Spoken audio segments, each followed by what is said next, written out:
20 ঘন্টায় 2 million view. জংলির teaser. হ্যাঁ দর্শক, আসন্ন ঈদ উল ফিতরে মুক্তির অপেক্ষায় রয়েছে জংলি সিনেমা। এরই মধ্যে সিনেমার 1 মিনিট 11 সেকেন্ডের টিজার প্রকাশিত হয়েছে প্রযোজনা প্রতিষ্ঠান টাইগার মিডিয়ার ইউটিউব ও ফেসবুক পেজ থেকে। টিজারটি নায়ক সিয়াম, বুবলি, দিঘি ও নির্মাতা এম রাহিমের ফেসবুক পেজ থেকে প্রকাশ করা হয়। টিজারটি প্রকাশের 20 ঘন্টার মধ্যেই ইউটিউব ও ফেসবুকে মিলে 2 মিলিয়ন ভিউ ছাড়িয়েছে বলে দাবি করেছে প্রযোজনা প্রতিষ্ঠানটি। এদিকে টিজার প্রকাশের পর থেকেই ঈদের অন্যান্য সিনেমার টিজারের সঙ্গে উদাহরণ টানছে দর্শকরা। কেউ কেউ ঈদের সিনেমার এ পর্যন্ত প্রকাশিত টিজারগুলোর চেয়ে এগিয়ে রাখছে জংলি টিজারকে। টিজারে সিয়ামের পরনে লুঙ্গি, চোখে মুখে হিংস্রতা, এলোমেলো চুলদাড়ি আর পুরো দোস্তর অ্যাকশন লুক। দেশি মাসালা হিরো রূপে যে সিয়ামকে দেখানো হয়েছে সে সিয়ামকে এর আগে দেখেনি কেউ।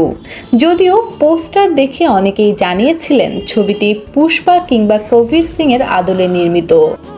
কিন্তু টিজারে পপ কালচার রেফারেন্সে সিয়ামের মুখ থেকেই যেন এলো জবাব, পুষ্পা, কবির সিং, জংলি। টিজার দেখে একজন মন্তব্য করেছে পুরাই আগুন লাগিয়ে দিল, আরেকজন লিখেছেন অসাধারণ। এ কি দেখলাম সিয়াম ভাই, এই রকম মুভি তো চাই বাংলা ইন্ডাস্ট্রিতে। টিজারের কমেন্ট বক্স ভরে গেছে শীর্ষ নায়ক সাকিব খানের ভক্তদের কমেন্টে। তারা জানাচ্ছেন এই ঈদে বরবাদের পরই জংলি দেখব, আমরা সাকিবিয়ানরা জংলির সঙ্গেই আছি। টাইগার মিডিয়া প্রযোজিত জংলি পরিচালনা করেছেন এম রাহিম। নির্মাতা বলেন, জংলি বাস্তব ঘটনার প্রতিফলন। আমরা সবাই আমাদের সেরাটা দেওয়ার চেষ্টা করেছি। আমার বিশ্বাস ঈদে এই সিনেমা দর্শকদের মন জয় করবেই।